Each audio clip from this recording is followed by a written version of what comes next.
start of the last movement of Beethoven's Sonata Opus 2 No. 3, Yves Nat displaying delicacy with firmness, flirtatiousness within the confines of courtly elegance, a sense of style, in short. Yves Nat was born in 1890 in the southwest of France, at Béziers. His mother was French, from the Cevennes. His father, a cobbler, was Spanish, and it was from him that Yves got his large physique and large hands to go with it. Hands that he used to walk on up on the town ramparts, with a sheer drop of 120 feet below. But he also used them from an early age for playing the piano and composing. By 11, he had all the Bach 48 from memory. Shortly after that, Fauré heard him play, and made it possible for Nat to go first to Toulouse and then to the Paris Conservatoire, of which Fauré was by this time the director. Nat went into the class of Louis Diemer and won his first prize in 1907, at the age of 16, playing Liszt's first Mephisto waltz. There were 6 first prizes awarded that year to male pianists. Nat was the last of the 6, which I don't think is surprising for 2 reasons. He wasn't a competitive animal, and Liszt wasn't his sort of composer. Indeed, of all the pianists in this series, I think Nat probably stands furthest from the virtuoso performing traditions of the 19th century.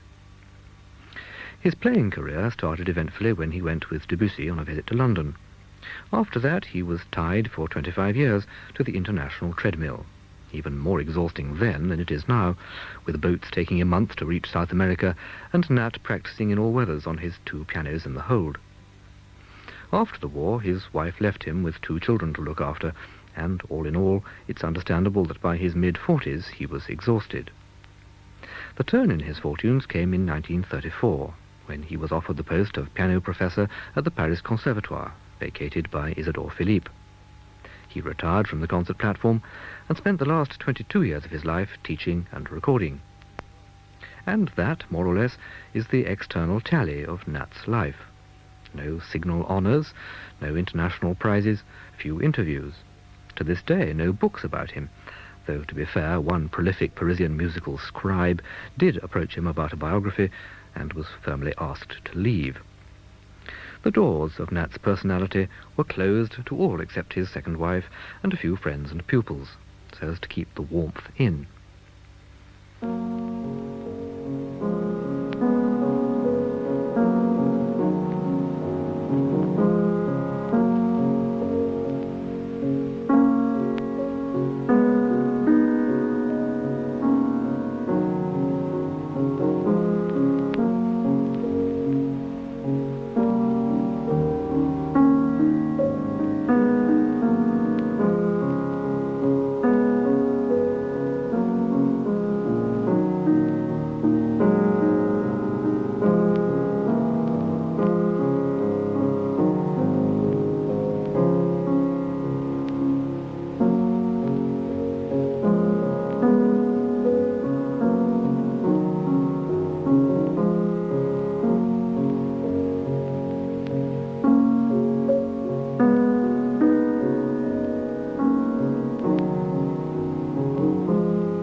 the second of Schumann's 3 romances, part of what was to have been a recorded set of all Schumann's piano music, unfortunately only half completed at Nat's death in the summer of 1956.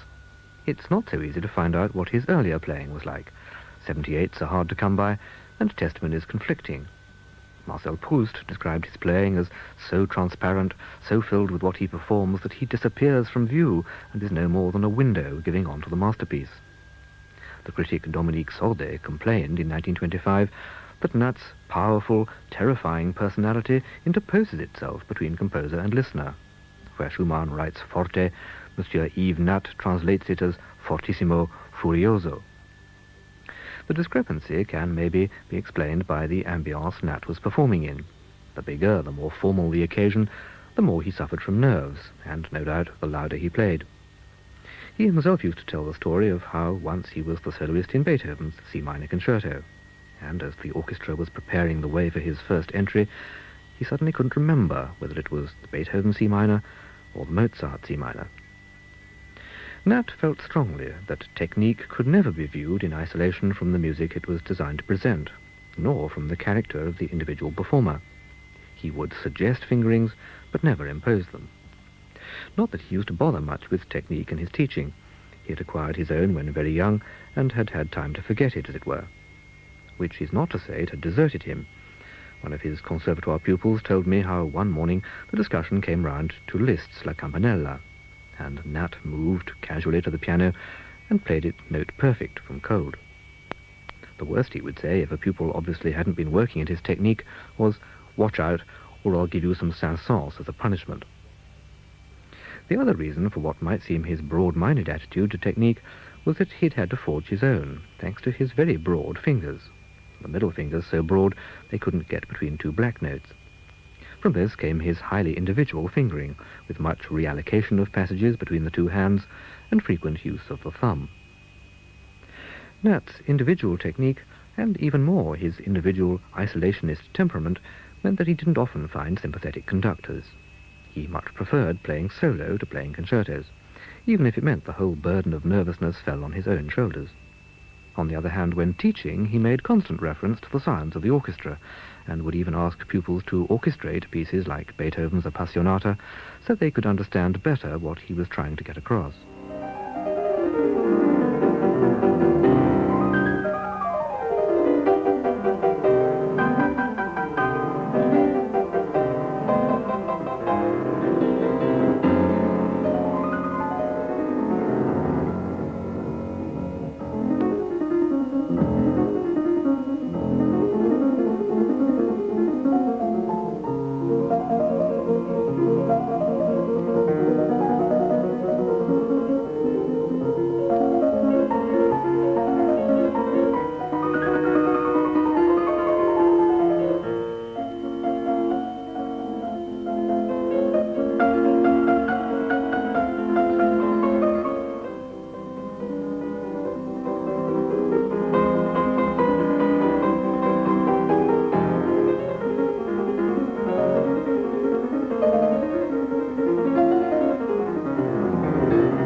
the end of Beethoven's Appassionata, demonstrating Nat's orchestral approach, and his view of Beethoven as a mixture between Corneille and Shakespeare. Nat's isolationism operated also where his fellow pianists were concerned. He had no time at all for Marguerite Long, finding in her just a technique with nothing behind it. He was severe on Alfred Cortot, too. After the Second World War, Cortot's editions of Chopin were for a time the only ones available in France. Nat was always happy to take Cortot's comments apart, and reserved a special scorn for the fanciful titles Cortot liked to invent for Chopin's pieces. The G major prelude, for instance, became the Song of the Brook, to which Nat's response was, "I could call it doing pee-pee on the lawn, but it wouldn't signify anything." Nat also used images to stimulate his pupils, but they came from painting and philosophy, from Verlaine and Proust. Very often his first question to a pupil he hadn't seen for a while was, "What are you reading?" His heart lay in the 19th century repertoire. A recital in 1928 showed his furthest expedition into the 20th, Poulenc's Mouvement Perpétuel, Mio's Saudade, the Russian dance from Petrushka to end with, but never Bartók or Prokofiev, let alone the Second Viennese school, which is a little curious, as he himself kept up with his composing, another of the reasons he gave for his retirement from the platform. His last work was a piano concerto, which he gave the first performance of in 1954. The piano is treated in concertante fashion. He admitted he didn't much like the title concerto, with its connotations of virtuosity. But even if his entrance onto the platform was no longer the dramatic charge towards the instrument it had once been, clad in a generously cut suit, wrote one critic, he advances hesitantly, as if on the bridge of a boat, while the lock of white hair waves above the pointed nose. Even so, the final notes of the concerto show his powerful, terrible personality undimmed.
As you can hear, the audience of that first performance was enthusiastic, as much, I suspect, over Nat himself as over his concerto. He gave only 2 more concerts before his death, and the picture of him as a highly principled outsider to the Parisian musical rat race remained unaltered. He held on to his privacy to the extent of not allowing his written thoughts on music to be published. They appeared, finally, only a few years ago, edited by his second wife. Typically, there's nothing in them about piano technique. Instead, a series of brief, challenging paragraphs, often just a single sentence. Most pianists play either roast or boiled. They never thicken the sauce. We must be more Mary than Martha, and not forget that piano exercises must be done in a spirit of enthusiasm. There are 1 or 2 venturings on more specific dislikes. The harpsichord gives me urticaria. But the tone is predominantly philosophical. If, in musical creation, all things are possible, we must nevertheless fix our eyes on the impossible. And, perhaps most revealing of all, one must treasure one's suffering like a diamond. The only sadness for man is to lose it. Nat's own suffering came from his divorce, from a serious illness in the late 1940s from which he never wholly recovered, and I'm tempted to include in the list an article in La Rousse, defining music as the art of combining sounds in a manner agreeable to the ear. Monstrous and inane, wrote Nat, and not made any better by the fact that so many composers seem to agree. His suffering was, I think, the full-blooded douleur of the mid-19th century, rather than the etiolated ennui that became fashionable later. It's a pity he recorded only one disc of Chopin. His interpretation of the F minor Fantaisie is possibly the best thing on it, but an excerpt can't do it anything like justice, so I've chosen the start of the B-flat minor sonata to give some idea of the magnitude of Nat's conception.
Let Mademoiselle so-and-so play something other than Chopin, Nat once said.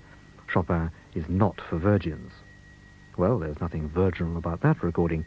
Indeed, it got a bad press in France, and not just for its technical roughnesses. Nat lives dangerously, back to his days upside down on the ramparts of Béziers. And I can't believe that's entirely a bad thing in a work which worried Schumann and outraged Mendelssohn. One of the great strengths of that interpretation, I think, is the consistent tempo Nat maintains through both first and second themes. There is rubato, but it follows his own prescription, coming back to its point of departure like a boomerang.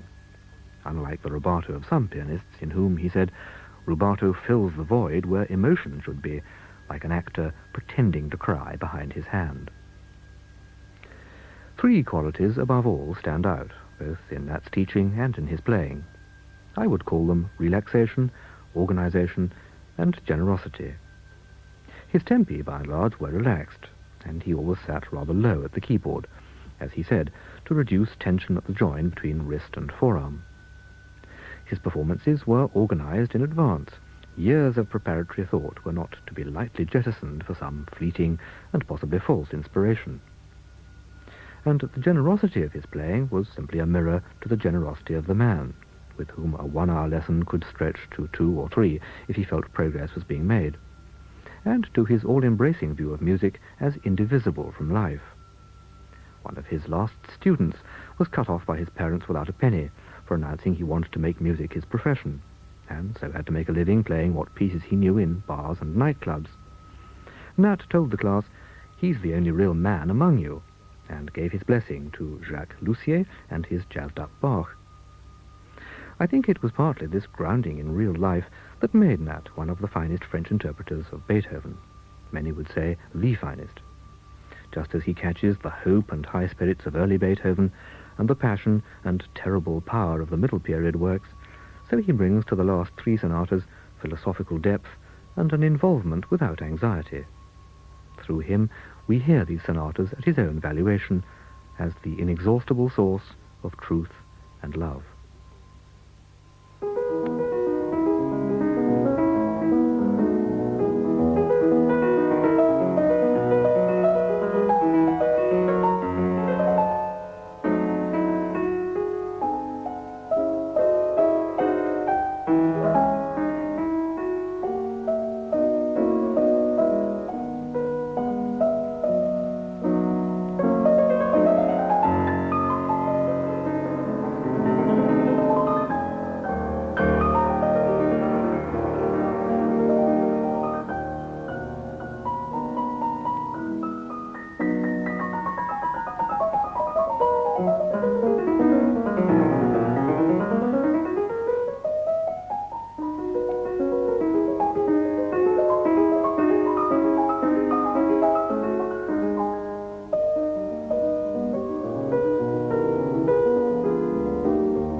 Yves Nat.